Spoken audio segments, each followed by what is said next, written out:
Bismillahirrahmanirrahim. Ini saya baca supaya dapat berkahnya ulama-ulama dulu. Karena ini dikarang oleh ulama yang dipakai rujukan seluruh dunia. Begini, qala Ibnu Taimiyah, ma'rifatu sababin nuzuli yu'inu ala fahmil ayat. Jadi mengenali asbabin nuzul itu membantu memahami secara benar ayat itu. Karena tadi kalau ayat itu dipotong, itu maknanya bisa kacau kayak tadi famastam ta'tum bihi minhunna fa'atuhunna ujuruhun. Kalau diterjemah itu kan mendukung kawin mut'ah. Kalau terjemahnya saja perempuan siapa saja yang pernah kamu nikmati, yang penting kamu bayar. Itu kan aliran sesat dan menyesatkan. Itu konteks asbabun nuzul tidak seperti itu. Perempuan yang sudah menjadi istri kamu, seorang lagi perempuan yang sudah menjadi istri kamu, jika sudah kamu hubungan intim, maka maharnya harus dibayar penuh. Tapi kalau belum hubungan intim, maharnya hanya wajib separuh. Fanis suma farottum illa ayafuna au ya'fu alladhi biyadihi uqdatun nikah. Tapi tadi kalau di Indonesia gimana Gus? Ya itu yang repotnya. Maharnya itu tadi mau kena atasan dan apa? Bawahan. Wah kacau kalau di Indonesia. Sehingga kita bingung kalau dalam logika Arab kan gitu. Bayangannya kalau cerai, kata Allah, fala ta'khudhu min husai'at. Harta yang sudah kamu berikan ke istri jangan diambil lagi. Sampai dilarang ngambil tuh karena jumlahnya banyak sehingga kepikiran ngambil. Kalau di Jawa enggak usah dilarang sudah tidak akan ngambil karena rukuhnya sudah lusuh. Itu susahnya baca Quran di Jawa ya. Karena dari awal maharnya terlalu apa? Kecil. Terus beliau Imam Suyuti termasuk di sini menyontohkan yang pasti salah kalau difahami yaitu tadi ayat apa itu fa'ina ma tuwallu fastamma wajhu. Jadi beliau terus meringatkan betapa pentingnya mengenali asbabin nuzul. Karena asbabin nuzul itu gampang. Saya ulang lagi, asbabin nuzul itu gampang. Gampangnya begini ya, kan ada satu peristiwa, misalnya begini, Rasulullah itu kan mengkritik penuhanan Lata dan Uzza, berhala-berhala itu dituhankan, dikritik sama Rasulullah. Kemudian mereka begini, karena mereka biasa personifikasi Tuhan, Muhammad, kalau Tuhan itu tidak Lata Uzza, dan itu terbuat dari batu, lalu Tuhan Anda itu dari apa? Amin fiddotin audhabin, lalu Tuhan Anda ini dari emas apa dari perak? Karena mereka nggak bisa membayangkan Tuhan tanpa dipersonifikasi. Terus Allah menurunkan qul huwallahu ahad, Allahus somad, lam yalid wa lam yulad wa lam yakul lahu kufuwan ahad. Karena otaknya mereka sudah begitu, yang namanya Tuhan itu harus dipersonifikasi. Makanya saya kemarin di Korea seminggu, cerita yang paling unik gini Pak On, ada bos Islam, ada bosnya TKI yang baik. Mereka mengizinkan pekerjanya sholat. Bareng sholat tuh diingeti ke atas ke bawah, kok enggak ada arcanya. Sehingga setelah sholat dibilang, apa saya berikan berhala sekalipun? Karena enggak kebayang ada orang sholat kok tanpa berhala, tanpa Tuhan. Yang kamu sembah itu mana? Kok enggak ada? Apa tak belikan? Jadi unik. Nah teman saya yang satu unik lagi, dia termasuk pegawai Garuda yang derekno saya ke Korea itu orang pegawai Garuda. Dia karena orang kaya biasa ke Eropa kemana-mana itu. Singkat cerita dia sholat di mall karena nganggep Korea itu sudah negara maju kayak Eropa. Setelah sholat di mall pas asar itu, security-nya nelpon polisi. Pak polisi di sini ada ritual teroris. Jadi kalau menamakan sholat itu ritual teroris. Jadi artinya apa? Ritual-ritual yang kita lakukan itu macam-macam cara pandang. Orang ateis itu kan Cina kan Korea itu kan ya Cina lah, Korea, Jepang, RRC itu kan sipit. Itu ya yang namanya ibadah sembahyang harus ada patungnya atau ada arcanya atau ada benda-benda itu. Orang Islam kan enggak ada sama sekali. Makanya mereka itu kok bisa? Problemnya kita, saya ulang lagi, ini problemnya. Problemnya kalau ada itu ya repot. Begini misalnya, ini masih tentang asbabun nuzul. Ini contoh terakhir, tentang masih asbabun nuzul. Umar radhiyallahu anhu, sahabat Umar itu kalau mencium Hajar Aswad itu sambil gedumel. Tidak berdoa tapi gedumel. Masyhur. Itu ada di Bukhari. Alim tu annaka hajarun la tadurru wa la tanfa walau la anni ra'aitu Rasulullah qabbalaka ma qabbaltuka. Saya tahu loh. Nyium Hajar Aswad dicium, tapi sambil gedumel. Saya tahu loh, kamu hanya batu, enggak mandoroti, enggak manfaati. Kamu jangan GR, saya cium itu jangan GR. Kalau saja saya tidak melihat Rasulullah mencium kamu, maka saya ada sudi nyium kamu. Dah gitu aja. Terus itu tiap nyium Hajar itu tidak doa. Kalau kamu kan enggak minta kaya, minta macam-macam. Kalau Umar malah gitu. Nah, kenapa demikian? Itu ada asbabun nuzulnya. Umar itu saksi sejarah. Ketika Rasulullah Fathi Mekah, Nabi kan tawaf terus mencium Hajar.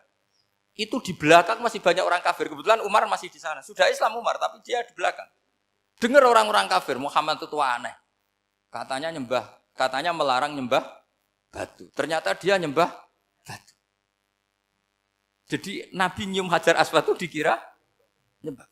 Katanya ngelarang nyembah batu, tapi dia kok nyembah batu. Karena Nabi mencium Hajar Aswad.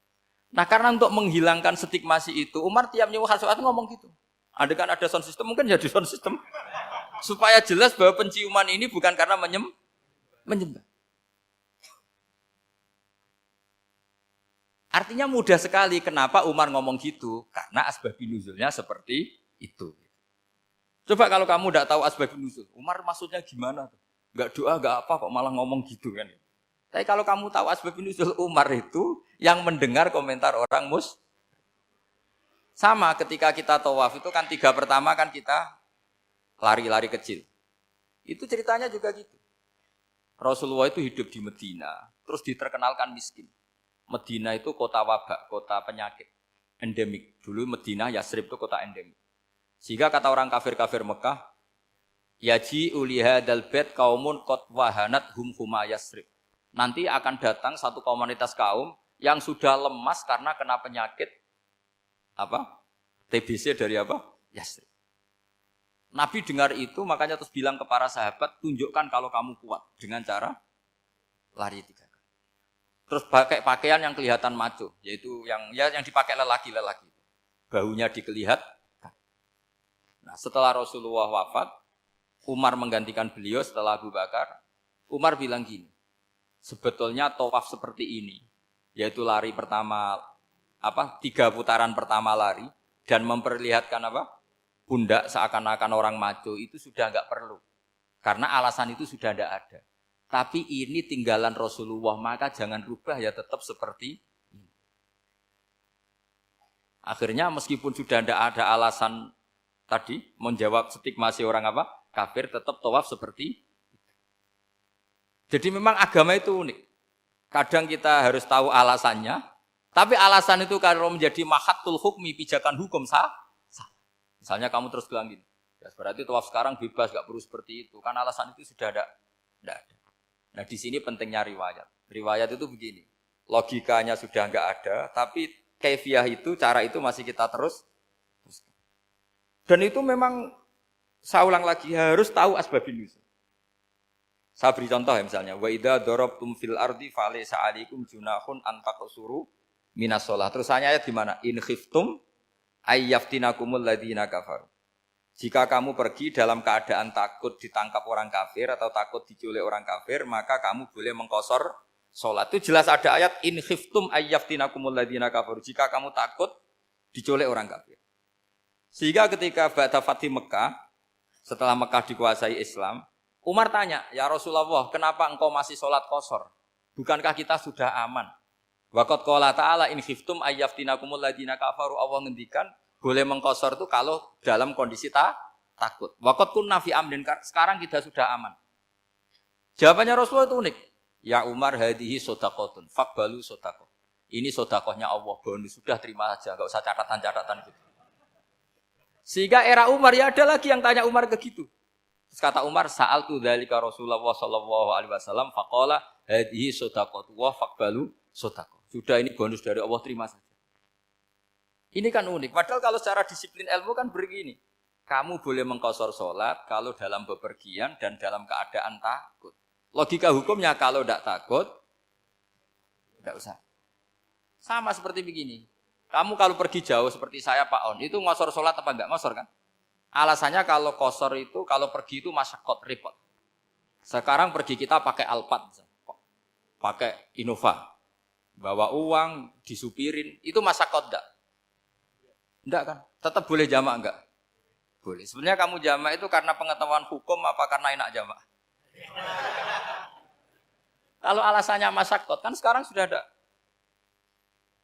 Enggak repot. Ya sudah pakai hadis tadi, ini hadiah, terima saja. Jadi makanya agama itu riwayat. Tapi ada saja ulama yang agak balik loh. Agak balik gini, banyak juga ulama misalnya duwe gawe, ibunya sakit terus ribet jamak sholat. Kenapa? Ribet ngurumat ibu. Makanya ada saja kiai yang duwe gawe mantu itu terus jamak sholat, tapi jangan ikuti. Tapi ada saja karena alasannya jamak itu karena apa? Repot. Ya ada saja, tapi ya jangan ditiru. Cuma saya ini cerita apa ya? Analisis hukum itu memang agak-agak unik. Jadi tadi kadang Nabi itu ditanya, ya Rasulullah, kita dulu boleh jamak qasar ini kan karena in khiftum ayyafinakumul ladzina kafaru, takut diancam orang kafir. Sekarang aman, kenapa tetap jamak? Jawabnya Nabi, ini hadiah, terima saja. Ya ada sahabat yang bantah, kenapa Nabi? Allah itu zat yang baik, kalau sudah ngaji bonus nggak pernah ditarik lagi. Makanya Nabi kalau berdoa itu unik. Ya, siapa yang disiksa di dunia karena dosanya, fawahu akramu min ayyus sanniya uqubatahu fil akhir. Kalau ada orang salah kok di dunia sudah dikasih sanksi, Allah itu lebih mulia untuk mengulang nanti di akhirat. Akram itu Allah terlalu mulia, maksudnya orang kepikiran, wis males ya selesai, tidak akan di. Kalau sampean kan enggak, masih ingin lagi. Jadi itu cara berpikir apa? Nubuah. Jadi berpikir nubuah itu beda. Ada orang pas sujud diinjek sama orang fasik. Diinjek, kemudian si yang sujud tadi, wallah la yaghfiru wallahu laka, demi Allah tidak akan ngampuni kamu. Itu langsung Allah memberi wahyu sama Nabi di zaman itu. Bilangin yang sedang sujud itu, dia harus minta maaf sama saya, kata Allah. Mangdzalladzi yata'alla ala fulan. Dia bersumpah bahwa Allah tidak akan memaafkan orang itu. Itu harus diralat. Nabinya iskal, kenapa ya Allah? Yang Tuhan itu saya ini punya sifat dua, bisa menyiksa dan bisa memaafkan. Kenapa dia milih sifat saya satu tidak memaafkan? Akhirnya apa? Orang yang nginjek tadi sama Allah dikasih tobat dan jadi orang soleh. Jadi itu makanya kamu nggak boleh jadi orang ekstrim nyifati Allahnya satu. Nggak boleh, Allah tetap bisa yaghfiru liman yasha wa yu'adzibu may yasha. Sifatnya Allah dua ya tetap dua, nggak boleh kamu pilih satu. Misalnya kamu kan biasanya gini, yang ghafur untuk kamu, yang sadidul uqab untuk orang lain. Mesti kelakuannya sampean kan begitu. Nggak boleh seperti itu. Rasulullah kayak apa bencinya sama Wahsy? Karena Wahsy itu qatilul Hamzah. Yang membunuh Sayyid Hamzah siapa? Itu bencinya bukan main Rasulullah. Sampai maksud-maksud Wahsy. Tapi sama Allah malah diturunkan ayat laisa laka minal amri syai'un aw yatuba alaihim aw yu'adzib. Muhammad, meskipun kamu kekasih saya itu tidak wilayah kamu, maafkan atau enggak, terserah saya, kata Allah. Ternyata betul, malah Wahsy dikasih tobat. Nah sekarang enggak, orang itu nyifati Allah sama orang lain syadidul iqab, kalau sama dirinya enggak boleh seperti itu. Allah ya sifatnya tetap dua. Jadi boleh kamu misalnya berdoa, ya Allah mbak yang cantik itu semoga dapat jadi istri saya. Mbaknya juga boleh berdoa, ya Allah naudzubillah min dzalik. Jadi ini adu kekuatan, nanti terserah nanti Allah pihak yang mana. Kayaknya pihak yang perempuan mungkin. Karena kasihan kan kalau cantik dapat orang apa? Jelek. Saya tuh andaikan boleh fatwa fikih, yang saya haramkan tuh orang jelek dapat orang jelek. Karena kasihan anak-anaknya, tahu-tahu jelek banget. Jadi itu kan kasihan itu. Jadi dalam Islam itu seperti itu. Jadi apapun benci kita sama musuh kita, Allah bisa saja memperlakukan musuh kita secara baik. Karena Allah itu yaghfir. Tetap kita harus sifati Allah yaghfiru liman yasha wa yu'adzibu. Jangan karena kita benci seseorang seakan-akan Allah sama dia pasti yu'adzib. Pasti itu yang dicontohkan Allah kepada Rasulnya, itu beliau tidak cocok sama Wahsy, malah Wahsy dikasih petunjuk. Makanya terus ada ayat apa laisa laka minal amri syai'un aw yatuba alaihim aw yu'adzib. Muhammad, tidak wilayah kamu, saya menentukan mengadab atau mengampuni.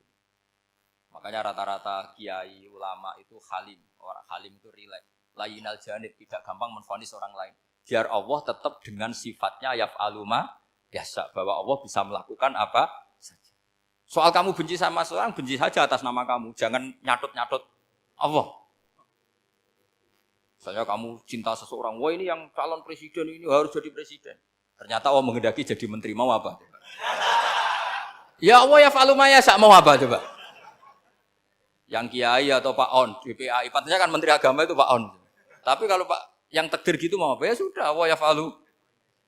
Santai aja. Itu rileksnya ahlul ilmi ya sudah santai saja. Ini negaranya Allah, ini kerajaan Allah, ini buminya Allah, ya Allah biarin ya falu. Mas, jadi Tuhan Allah kamu yang repot. Kira-kira jadi Tuhan itu Allah kamu yang repot. Ya Allah biar tetap ya falu.